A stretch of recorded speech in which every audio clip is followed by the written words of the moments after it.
Did you know the auction is coming up this April 26th?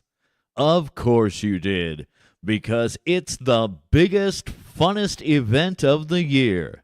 Look at all those happy people bidding, buying, eating, enjoying themselves. That could be you on April 26th. All you have to do is show up, buy a ticket, get an armband, and start having fun. $7 will get you dinner, one free ticket to the drawing, and a chance to bid on everything. The auction. It's coming up on April 26th. Be there or be square.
Okay.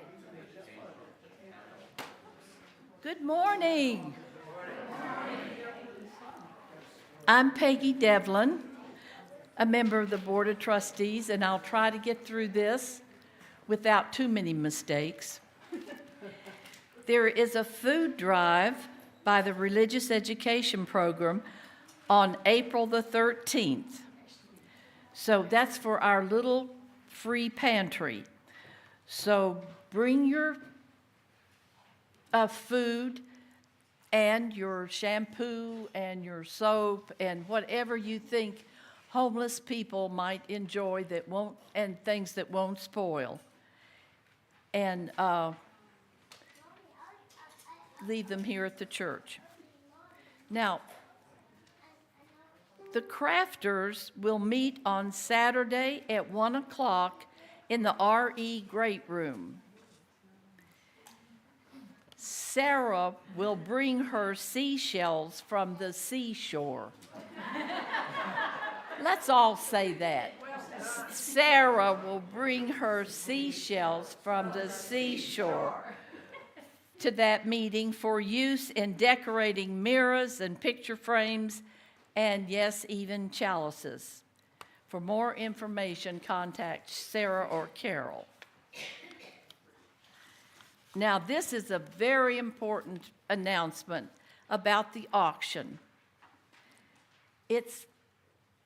Everybody has to attend, and you'll have a wonderful time.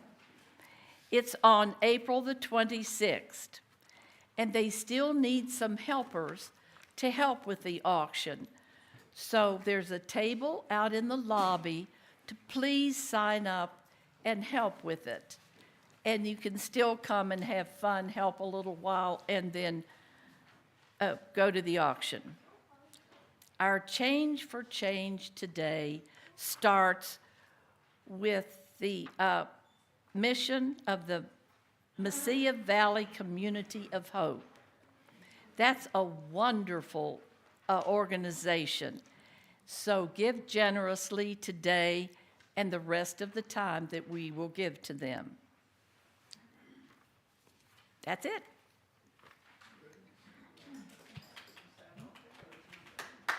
Well done, Peggy.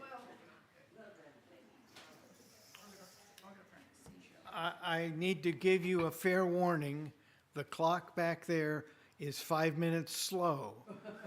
So I get an extra 5 minutes for, never mind.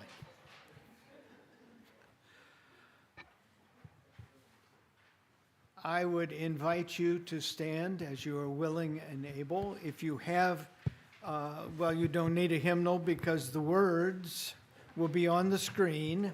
The melody that you will be singing will be very familiar. Once Doug begins it, you'll be able to come right in. But use those words. Doug?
Okay.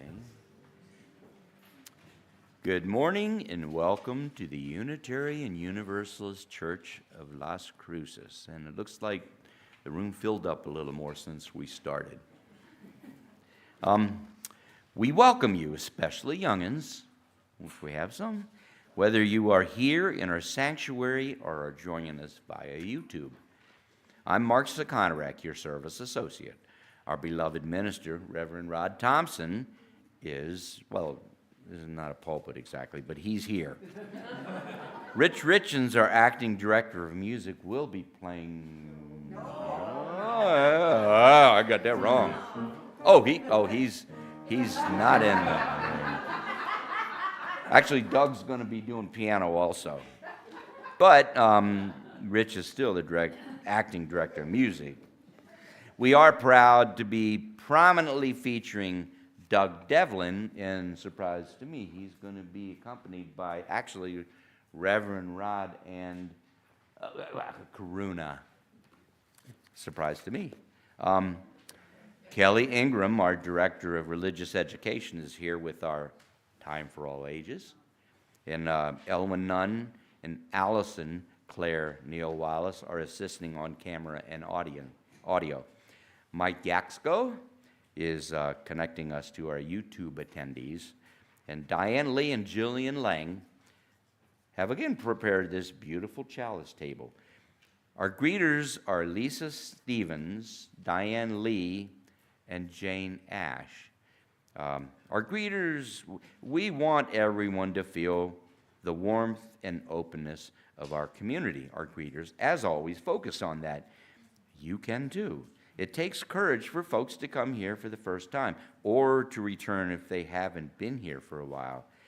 If you see folks that you don't know or who appear to be alone, step up and engage them, or just say hi and welcome them.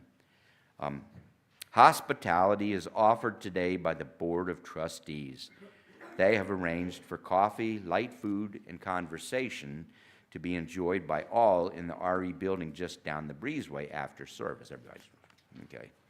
We are all delighted to be with you. If you are visiting or joining us for the first time today, we'd like to meet you.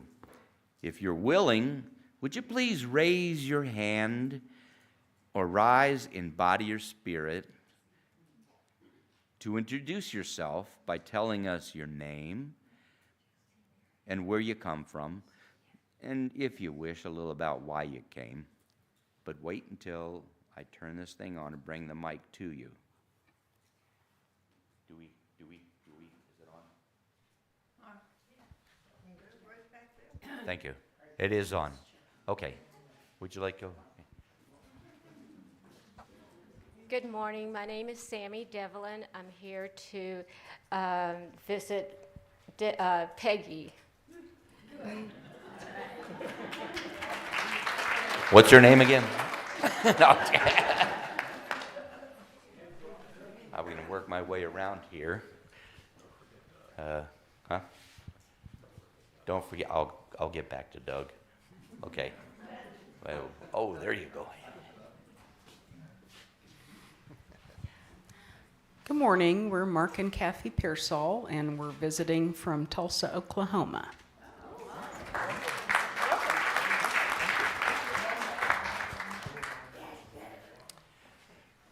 Didn't miss anybody down the middle. And I work my way up this side here, okay? All right. You ready? He was so ready. Oh, Okay. Oh. Say hi. Yeah. Say your name. Okay, never mind. It's his first time. This is my son Teddy. His first time in the sanctuary, so. Okay. Hi, Teddy. Okay. How you doing? Anybody else? Anybody up there, Mike? Okay. Oh, no, not Mike. Okay. Doug. You're not going to be timid, right? Good morning, everyone. As they mentioned a little earlier, I am Doug Devlin, accept no substitutes. I'm here today and bring you greetings from Nashville, Tennessee. My wife, Sammy, and I have traveled to visit my mom, Peggy Devlin. Some of you may know. And delighted and to help Reverend Rod with his, bring about his vision for this service. Nice to see everyone. Thank you, Doug. I didn't miss anybody. Thank you and welcome.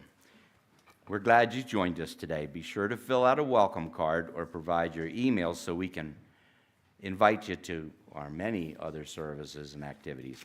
If you were reluctant to come to the mic, you can fill out a welcome card anyway and receive those invitations. Unitarian Universalism has no creed or dogma. We are a covenant-based church, meaning that we agree to live in a relationship with each other according to the Unitarian Universalist principles and our own congregation's covenant of respectful relations. We embrace diversity in all its forms. Everyone is welcome. You can learn more about our church at our website, uuchurchlc.org. I say that every service just to be sure people know that they're welcome here. It's time for our chalice lighting. The title is The Love That Redeems Us All by Max A. Coots. May God, the mind that sees our faults, the tears that sting our wounds, the laugh that soothes our aches, and the love that redeems us all, be illuminated by the light we kindle in this house of faith.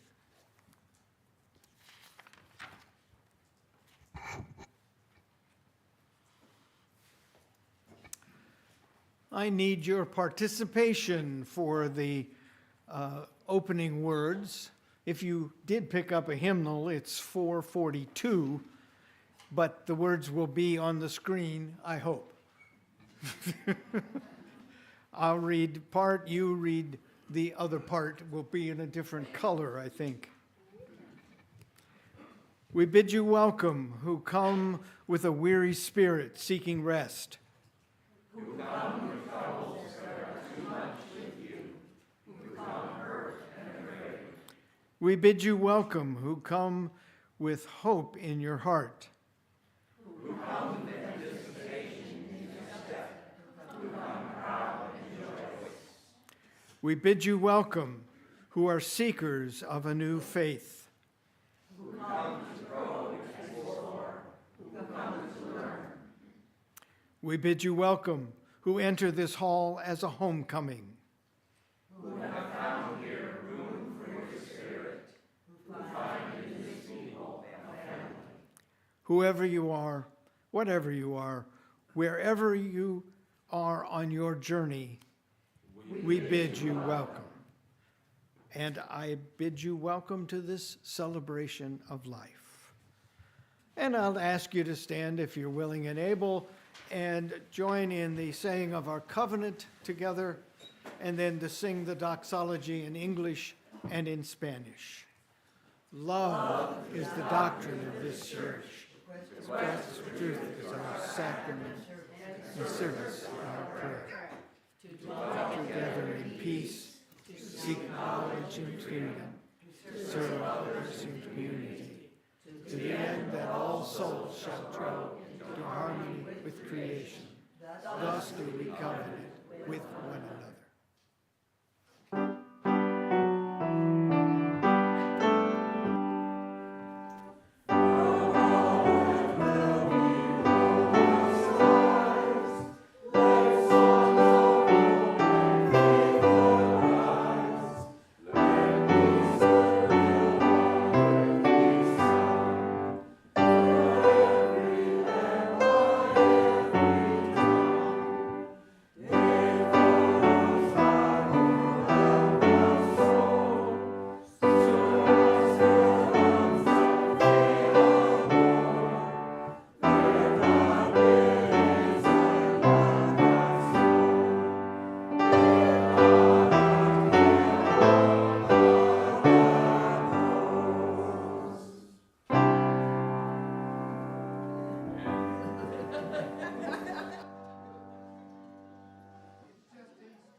Good morning, church. Good morning, Kelly.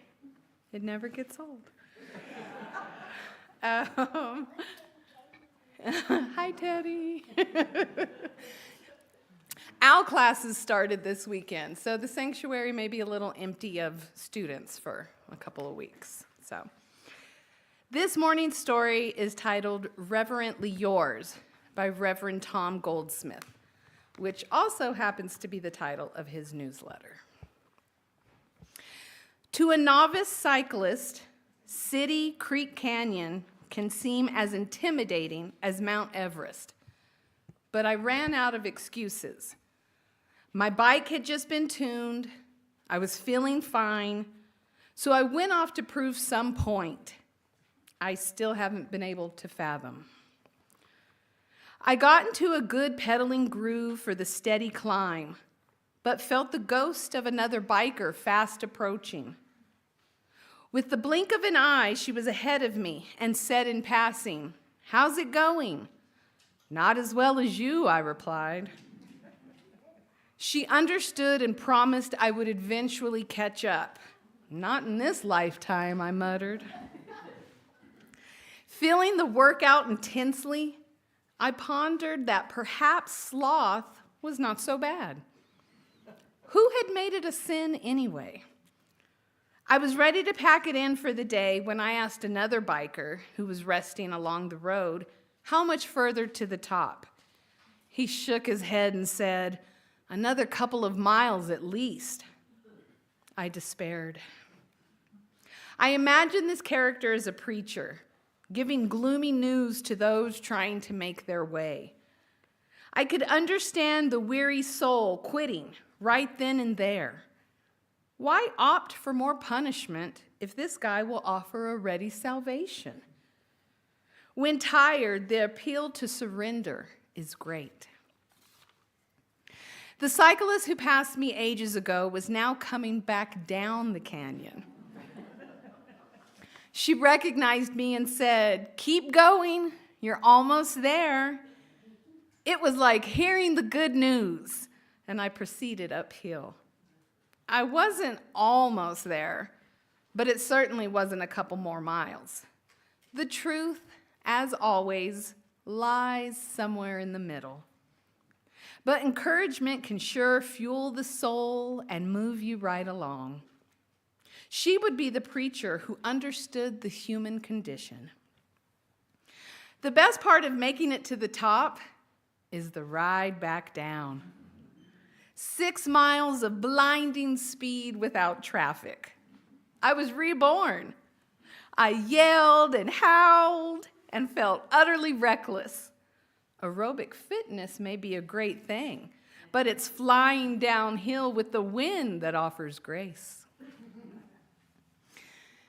In spite of all the transitions we are going through as a church, through it all, weary travelers may be entering our doors for the first time.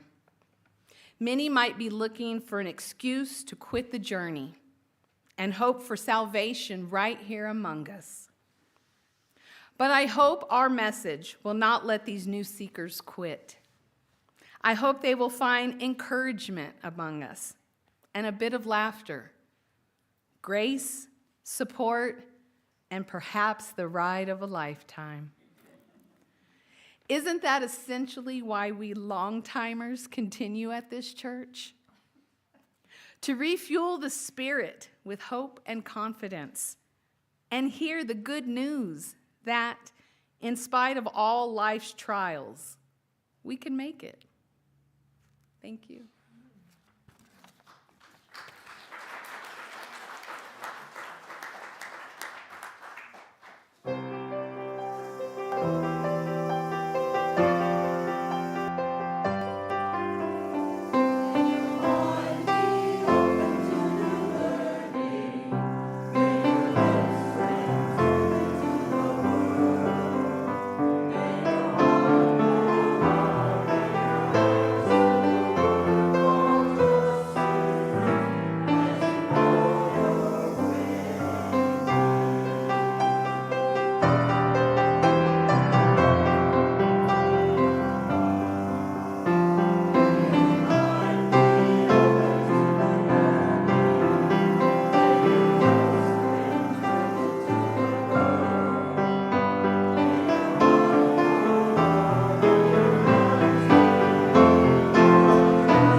Nice flourish there. One of the ways we support one another in community is through the sharing of joys, sorrows, and milestones. In these challenging times, it is crucial that we make attempts to stay connected to one another. If you have a joy, sorrow, or milestone you'd like to share with the congregation, please raise your hand and I'll bring the mic to you. State your name and what is in your heart. But please remember, this personal sharing time is not intended for announcements, politics, or advertisements. A special note to our online attendees, and I know we have some regulars, we in the sanctuary would love to feel your presence and hope you also will share. Just leave Mike a note so he can make it happen. Are there any joys, sorrows, or milestones this morning? Wow, we have a few. Yes, I have a joy and a milestone. I'd like to celebrate the life of my mother, who passed away 5 years ago last Sunday, and celebrate her wonderful work through AA for 30 years. She helped so many people and brought so much joy.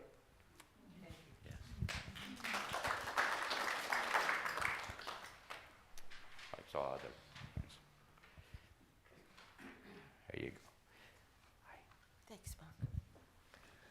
Hi, so I'm Joan Pipkins, and I have more joy than I can handle this week. I think most of you know my granddaughter, Savannah Scow, who is part of the RE group. So I wasn't here last week because we were in Austin at a big swim meet, which most of you know she's passionate about. She did very well, we'd have to say. She did break a couple of New Mexico swimming records. Although she did not come in first place in any of her 6 events, which is something not common for her, but we had to remind her at this particular event there were 2 members, or I guess there were 3 members of the national team there. So they obviously came in first in all of those events that she did not. But so that was all of last week. It was like a 4 or 5 day meet. So when we finally got home Monday night, we found out that among all that, she did qualify in 4 events for the national meet coming up in Indianapolis in June. So she will be swimming with all the big guns up there. So we don't know whether she'll make any finals or not, but at least she'll be with some of the top elite Olympic swimmers. So we came back home, and if that wasn't enough, 3 days later we had to go to Albuquerque. I don't know if any of you know that another one of her passions is music. And she does play the guitar, and she is in choir in high school. So her choir in high school has gone to this state competition. This is the 3rd year, and they've come back, not too happy.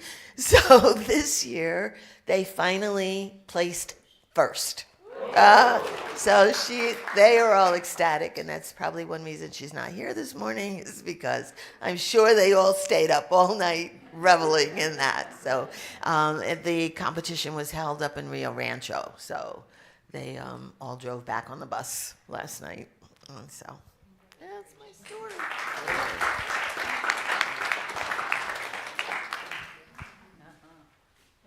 Hi, I'm Carol Cassavant. I left 2 very, very, very dear friends up in Idaho, one of which passed away. And what came to forefront was, write your own obit. They recreated her life. And kind of made me a little miffed. So you may want to think about that when you're leaving others behind to recreate what happened to you.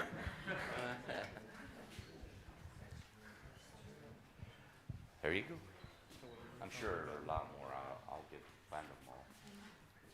Our new minister was in town this past week from Tuesday until Saturday morning, and I just want to thank everybody for the total wonderful outpouring of events. We kept Reverend Ali and his wife busy all evening, each one of those evenings. I'm sure that they left really tired, and despite the weather, I think everybody had a great time. We all pulled together, and it was absolutely wonderful to see what we were able to do to introduce him to the congregation. And he is excited about coming out. And we are, I think, really excited to have him. I am.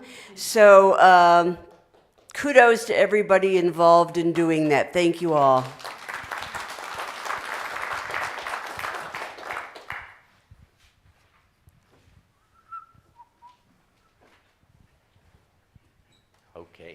Thank you. I'm Jennifer Trantham, and I'm standing up. My mother's probably online, so hi, Mom. This is about her. A little more than a year ago, she nearly died for the second time with a major aortic dissection. She survived that. She has done amazing this year. Many of you have seen her around the church, and she's getting ready to head off to Houston. This is her milestone. She gets to go for her first visit to see the surgeon afterwards, and we're all expecting great news. But I just wanted to share that with you because send her our strength. I'll come back down here. Hi, my name is Allison Neal Wallace, and myself, and also from online, Dale and Cindy Emmert. Am I saying that right? Yes. Cool, thanks. We're there, and we're joyed by the amount of people that showed up yesterday in the cold and the rain for the gathering of individuals that came out together in the name of a cause. So yeah, thank you to everybody who came. I saw a lot of people. It was a lot of fun. Did you ever get a counter on that? How many people showed? Did anybody do that? I believe it was more than 500. Wow, that's great. Yeah. The unofficial count is 1,000. Serious? Wow, that's good for here. Working my way up. Don't miss anybody. Hi, I'm Callie Weston. My son Ben who lives in Tucson, will be 54 tomorrow. And when I came in and I saw, what's your son's name? Teddy. When I saw Teddy here, it reminded me that Ben and Sarah, our daughter, both were at a Unitarian church and Sunday school. And obviously their dad and I were there too. And at that time they had what I think was called a coming of age ceremony, I'm not sure, but for teenage kids. And they could kind of do what they wanted, and Ben chose to speak. Sarah was homemade. Ben we adopted when he was 2 months old. And when he was speaking, he said, and I'd like to thank my mom and dad for adopting me. And I just thought, so it's something, he is who he is, and he's proud of who he is. He has every good reason to be, and it's great. I mean, he says people, yeah, I was adopted, So this is, Ben's not listening right now, but I'll tell him later. This is to thank Ben for being a terrific son, a terrific person, and sharing a lot of who he is with many, many other people. And finally, 6 months ago, he actually had a son, so that made me a grandmother.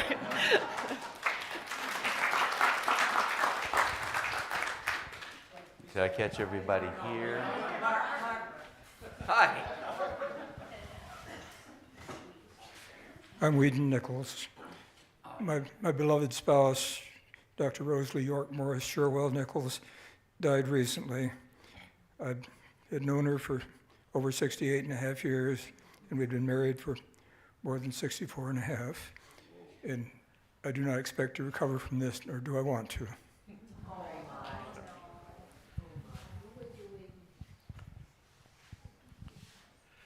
Nobody else up here then, huh? Okay.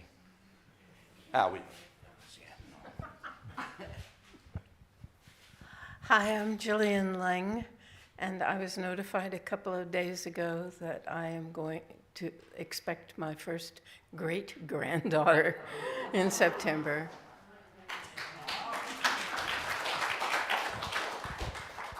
And my great-granddaughter made her appearance Thursday.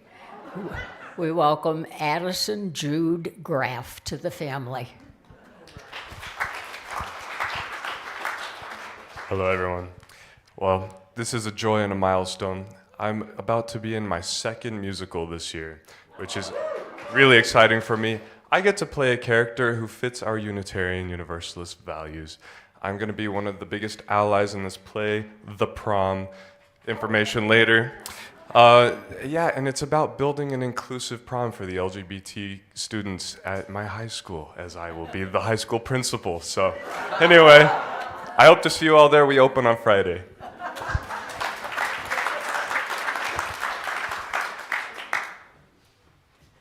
My name is Lucy Silva, and today is my birthday.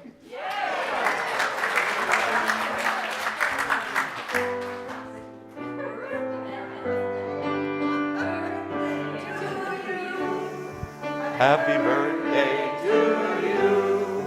Happy birthday, dear Lucy. Happy birthday to you.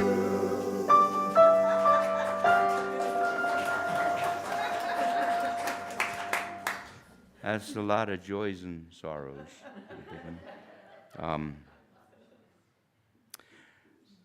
I'm going to light this candle for the joys and sorrows expressed today, and for those you hold in your hearts. We all hold hopes and dreams, wounds and worries in our hearts. Remembering this, let us treat one another with patience and love.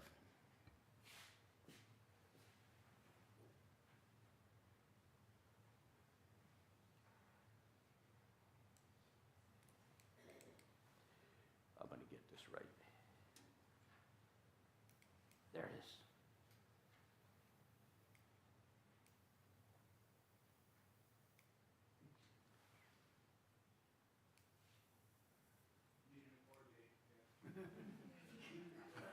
I got it. Wow. Okay. So,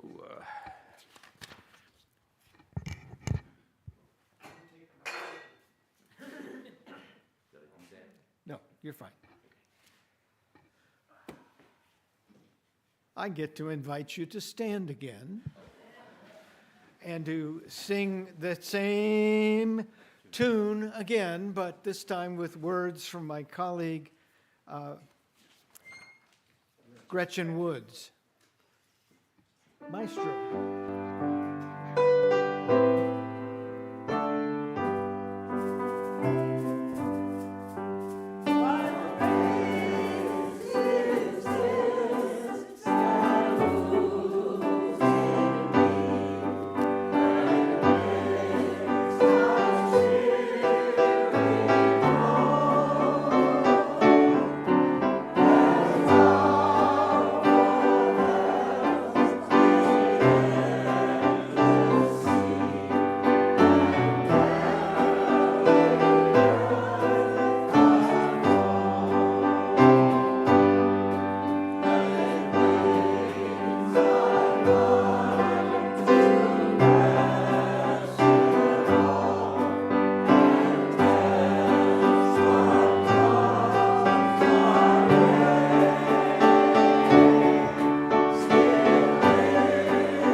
I am relying once again on my favorite storyteller, Foljam, from It Was on Fire When I Lay Down on It.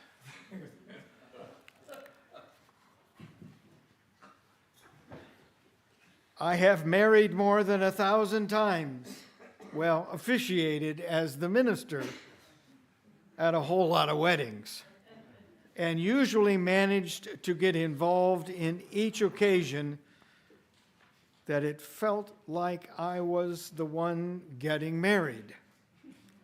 Still, I always look forward to marrying again, because most weddings are such comedies. Not that they are intended as such, but since weddings are a high-state occasion involving amateurs under pressure, everything never goes right. Weddings seem to be magnets for mishap and for whatever craziness lurks in family closets. In more ways than one. Weddings bring out the ding-dong in everyone involved. I will tell you the quintessential wedding tale, one of disaster. Surprisingly, it has a happy ending, though you may be in doubt, as I was, as the story unfolds. The central figure in this drama was the mother of the bride, the MOTB. Not the bride and the groom or the minister. Mother.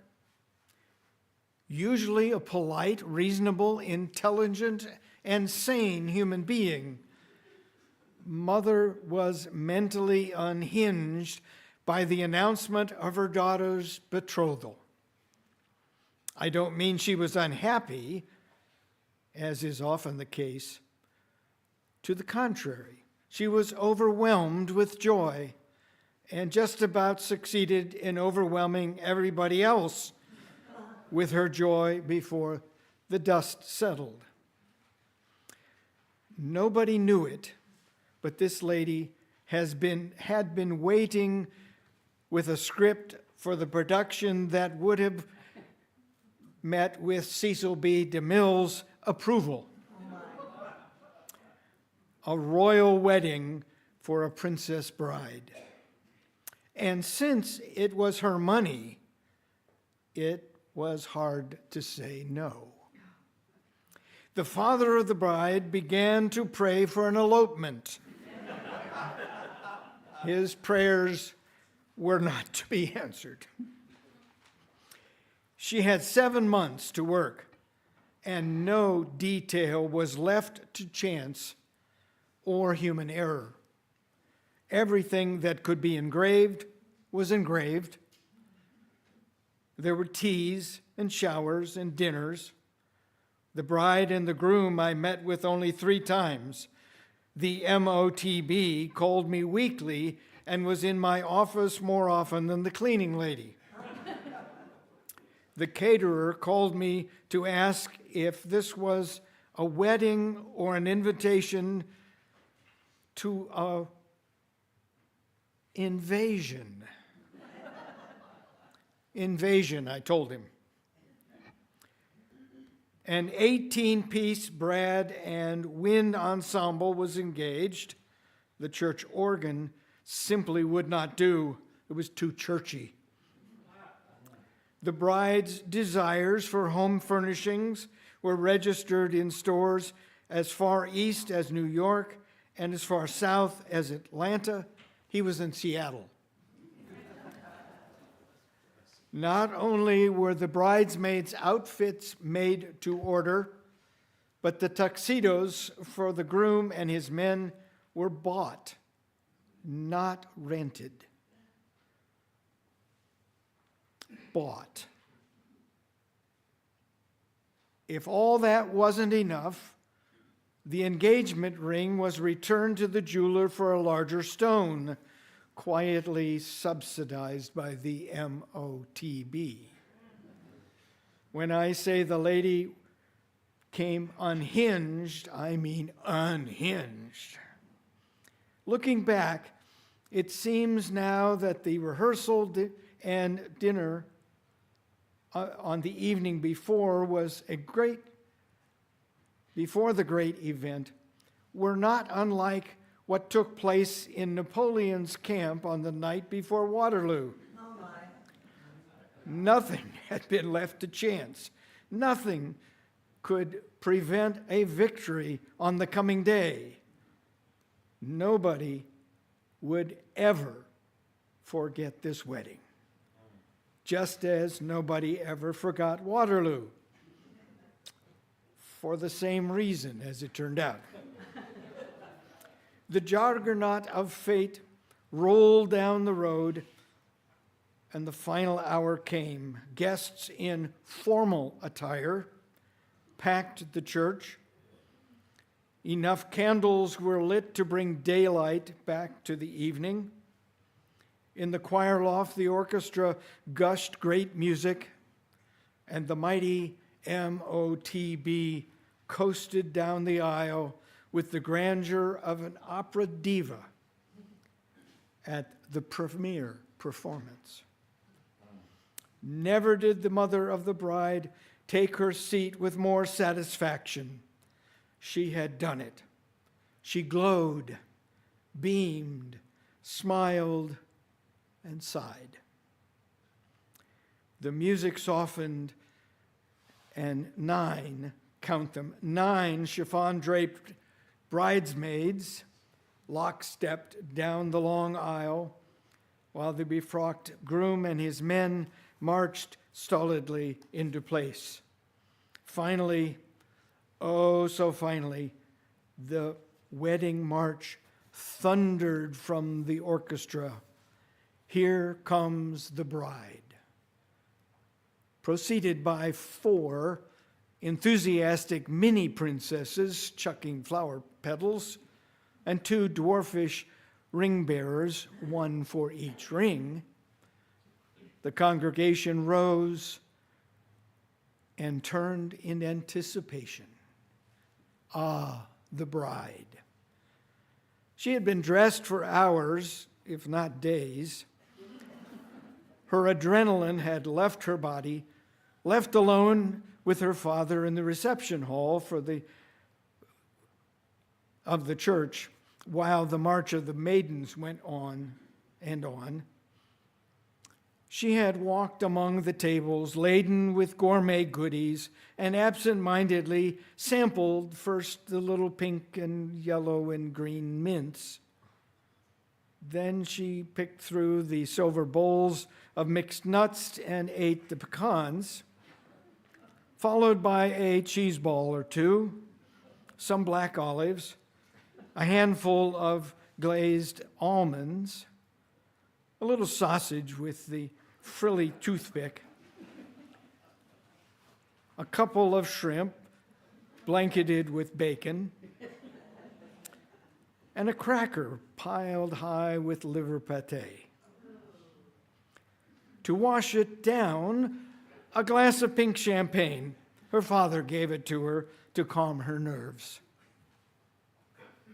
What you noticed as the bride stood in the doorway was not her dress, but her face, white. For what was coming down the aisle was a living grenade with the pin pulled out.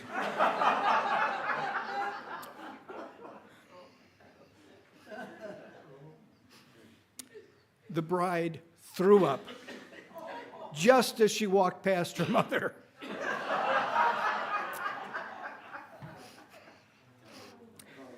And by threw up, I don't mean a polite little erp into her handkerchief. She puked. There's just no nice word for it. I mean, she hosed the front of the chancel, hitting 2 bridesmaids, the groom, a ring bearer, and me. I'm quite certain of the details. We have it all on videotape. 3 cameras worth. The MOBT thought of everything. Having disgorged her hors d'oeuvres, champagne, and the last of her dignity, the bride went limp in her father's arms, while her groom sat down on the floor where he'd been standing, too stunned to function, and the mother of the bride fainted, slumped over in ragdoll disarray. We had a fire drill then.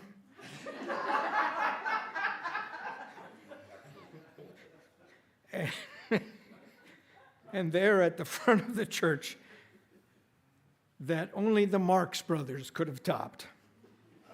Groomsmen rushed around heroically. Mini princess flower girls squalled. Bridesmaids sobbed. The people with weak stomachs headed for the exits. All the while, unaware, the orchestra played on. The bride had not only come, she was gone into some other state of consciousness. The smell of fresh wretch drifted across the church, mixing with the smell of guttering candles. Napoleon and Waterloo came back to mind. Only 2 people were seen smiling. One was the mother of the groom.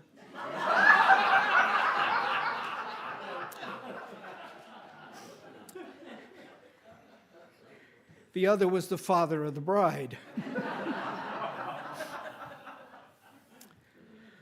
What did we do?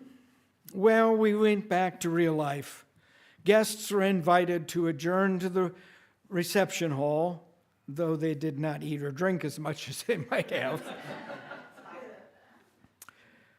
The bride was consoled, cleaned up, fitted out with a bridesmaid's dress, and hugged and kissed.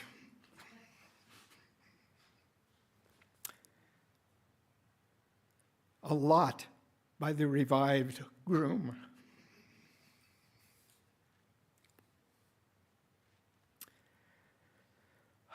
She'll always love him for that.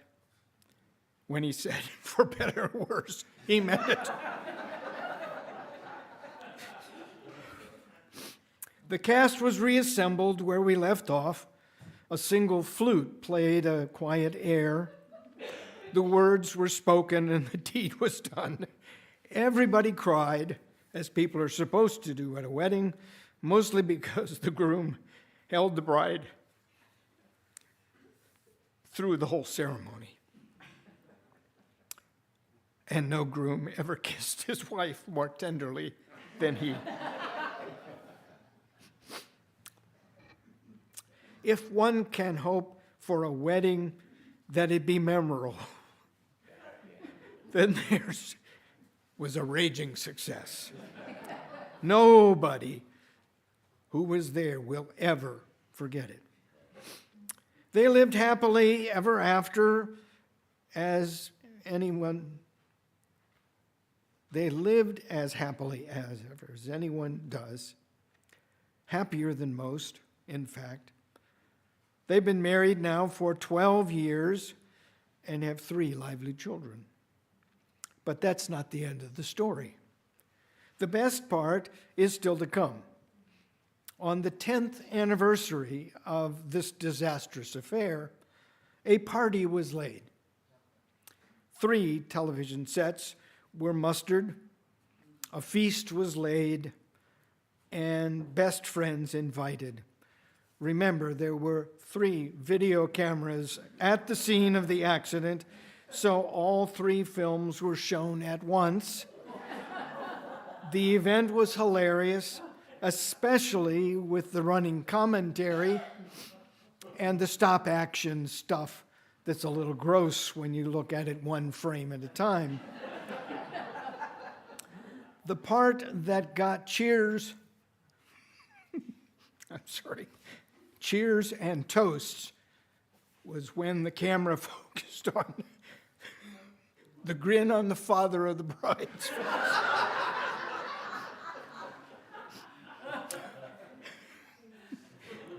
As he contemplated his wife as she was being revived. The reason I say this is the best part is not because of the party, but because of who organized it.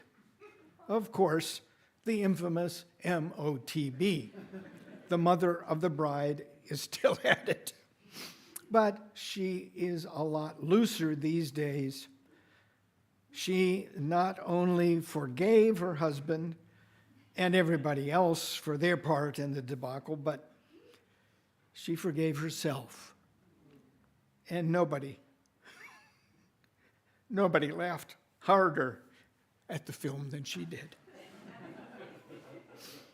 There's a word for what she has: grace. which is why I'm sharing the story today. And that's why that same grinning man has been married to her for 40 years, and why the daughter loves her still.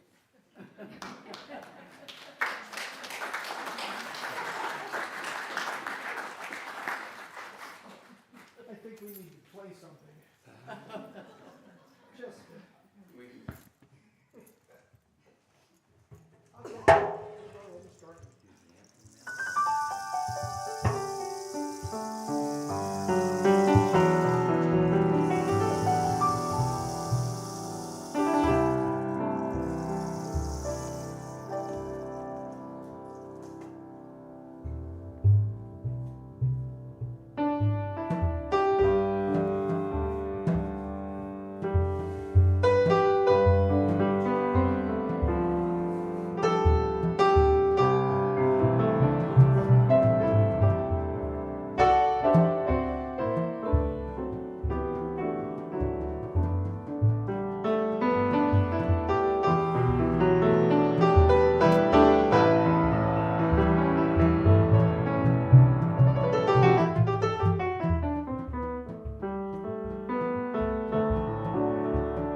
Oh, I should know better than to try to follow Foljam.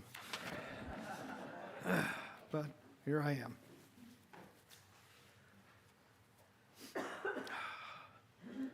In spite of the other words we've used this morning, you know the original words to that song. Our amazing grace, how sweet the sound that saved a wretch like me. I once was lost, but now am found, was blind, but now I see. The hymn Amazing Grace has almost become a national hymn, known and recognized by almost everyone. Garrison Keillor, of course, sang it many times on his program. Judy Collins had a million seller of it. You hear it on TV as background or even foreground for programs that deal with grassroots America. The tune is so recognizable that a faint hint of it can generate all kinds of emotions in us. I know some of us may have negative reactions to the song, but I'll make no secret of it. I like that old hymn. I love to hear it. I love to sing it quietly when nobody's listening. Amazing Grace is part of my heritage.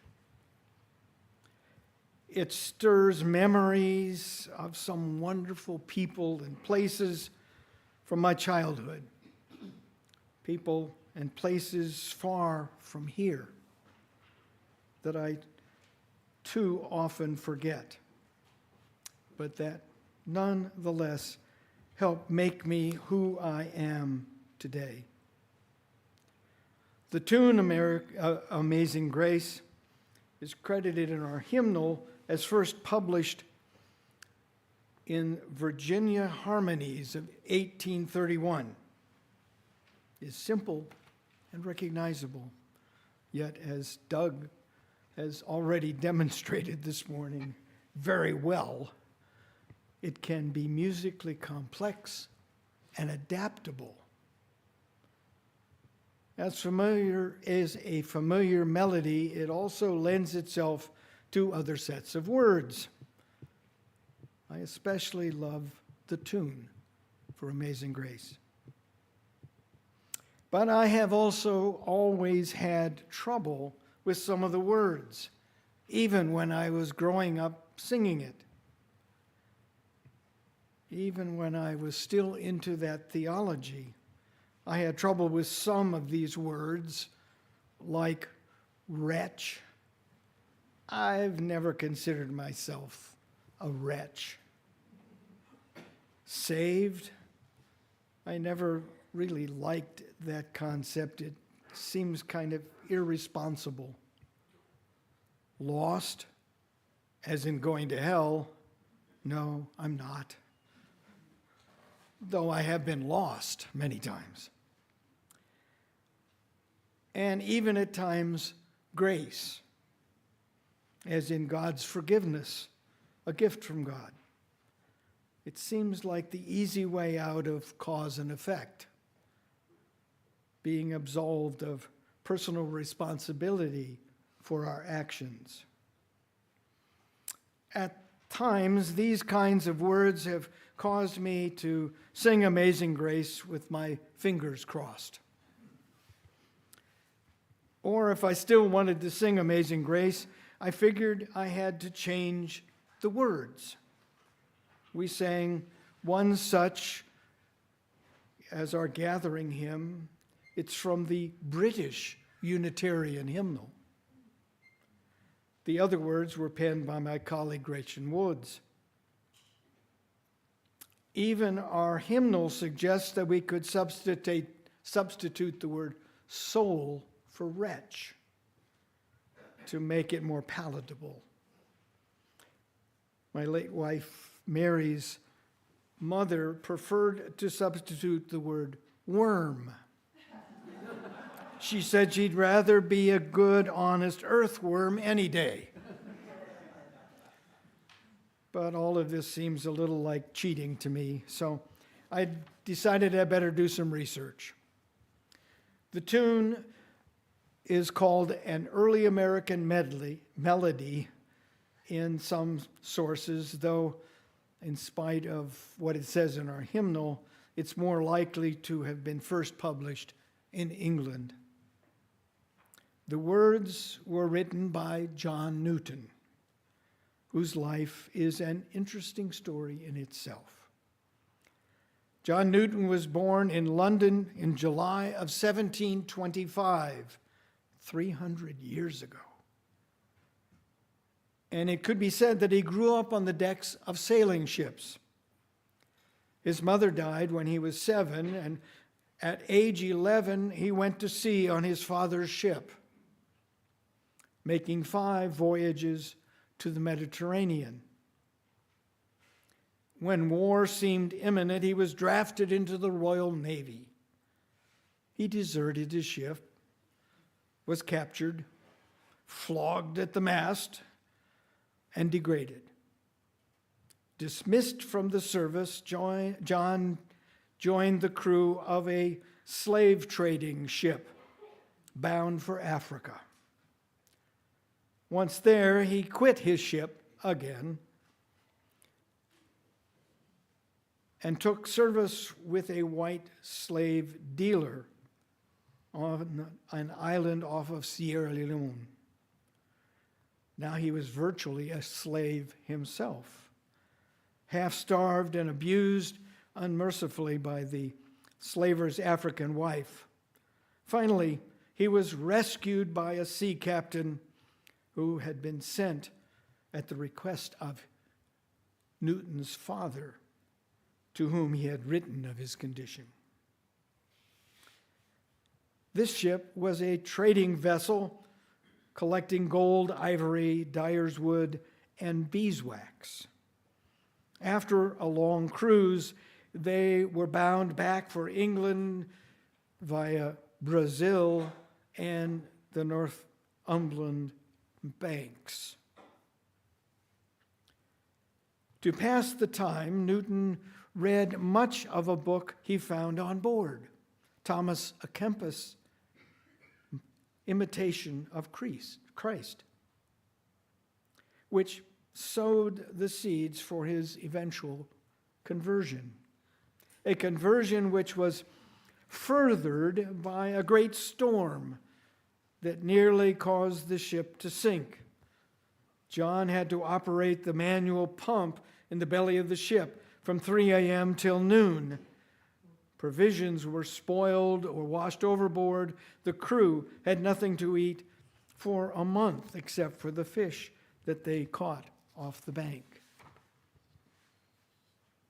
The result of that fright, John couldn't swim, was his conversion.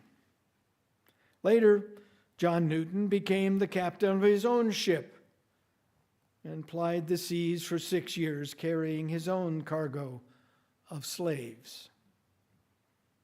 Interestingly, this happened after his conversion. Those were the days when the moral evil of slavery and the slave trade had not yet impressed itself on the public conscience or on the Christian conscience either. Every time he returned to England, Newton was especially restless and sought out the dissenters from the established Church of England. In 1754, he left the sea, settled down with his devoted wife, Mary Catlett, and worked as a tide surveyor in Liverpool. Here he embraced an evangelical faith and became closely associated with George Whitefield and John and Charles Wesley while studying for the Anglican ministry. Many times over a 10-year period, he sought and was rejected for the ordination in the Church of England. But at last, in 1764, under pressure from Lord Dartmouth, he was finally ordained. Yes, that's the same Lord Dartmouth that Dartmouth College is named for, New Hampshire. Lord Dartmouth was an avowed evangelical himself within the established Church of England and not a dissenter. It was the Bishop of Lincoln that ordained Newton and sent him to Lord Dartmouth's little village of Olney as curate. He stayed there for 15 years. As he described it, that's when his real life began. It was said that his interest in common folks, his earnestness in preaching, his innate goodness, and perhaps his reputation of having been pretty shady in the past, attracted young and old alike. Especially effective was the story of his early life and conversion, which he shared many times. His congregation grew until they had to build an additional gallery to hold all the crowds. But Newton did not depend on the stated morning and evening services for the growth. He begged Lord Dartmouth for the use of a large manor house, which had been the former residence of the Earl himself, and in it held devotional meetings. No Orthodox rector had ever done anything like that. And worse still, instead of singing the proper psalms, he used hymns like the Methodists. Not finding just the hymns he wanted, even from the great hymn writer Isaac Watts, to express the simple heartfelt religion he was teaching, he began to write some himself, and even enlisted his neighbor, the well-known poet William Gomper. The result was the Olney Hymns, published in 1779. It consisted of 347 hymns, of which Cowper wrote 66. Newton wrote the rest, 281 of them. It was a book of revival hymns designed, like the Wesley hymnal that came out the next year, to be a book of instruction in the evangelical faith for singing, reading, and memorizing. Amazing Grace was one of them. I guess if you look at the hymn in the light of Newton's life and experiences, the words he used make a lot more sense. He certainly saw himself as being a wretched person. In fact, most of us look back on slave traders as being pretty wretched. And it sure must have felt like he had been saved from that wretched life. Saved through the Thomas à Kempis book, saved through the fact that he didn't drown, saved through the efforts of others like his father, Lord Dartmouth, his wife, and the captain of the ship that rescued him. And as he saw it, saved through the actions of a higher power. He really must have felt that he had been saved. He identified the source of his salvation as the grace of God. To him, it was indeed an amazing grace. I share his enthusiasm for this amazing grace, but here is where I start to have theological problems. Newton believed in and worshiped a very personal, anthropomorphic God. I do not. That does not mean I don't believe in grace. There does seem to be something, a pull toward the good, a life force, an interconnected web, love. Something is trying to get life to come out right. And I have no problem calling it grace. One can experience grace, as I feel Newton did, through the experience and efforts of other people, through one's own direct experience, as well as through one's own intentional openness to it. But I am speaking in abstractions and prepositions. What is grace? What is that amazing grace? It is difficult to put it into words as a definition. I find it easier to identify and understand it in stories, like my colleague Tom Goldsmith's Flying Downhill, or Foljam's wedding song, a wedding story. Those are stories of grace, of an amazing grace. It may not be as dramatic as being saved from slavery, or kept from drowning, or repenting from being a slave trader, but it was just as real to those involved. It's just as amazing as Newton's experience of grace.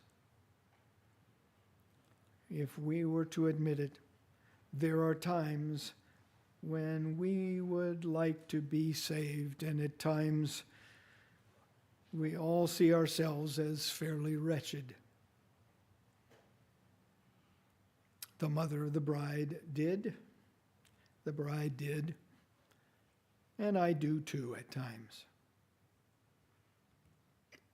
I'm, as the directory says, of a wretch, sometimes miserable and unhappy, inferior in performance and quality. Or as we used to say in one of those Methodist prayers I grew up on, I do those things I ought not to have done, and leave undone that which I should. We all carry around this load of guilt and need that forgiving grace. And if we sing that old song, maybe that can help. Then I say, let's sing it. So let's sing the original words in our hymnal, if you have one. But of course, the words will be up on the screen. Maestro, please.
Whoa, lost my page.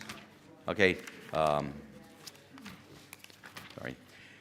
The operation and outreach of our church needs your input and your contributions. This is the perfect time to think about what you can give back. In a moment, the greeters will pass offering baskets around. But before they do that, I should remind you that we support organizations identified by the Social Justice Committee with our Change for Change program. The recipient for this quarter's donations is Mesilla Valley Community of Hope. The mission of the Mesilla Valley Community of Hope is to promote dignity and empowerment among the homeless population by providing shelter services, case management, income support, and permanent housing programs in Las Cruces and Doña Ana County, New Mexico. Please give generously.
Forgot to bring the microphone over, so I have to use this one. May grace teach your heart to love. May grace lead you home.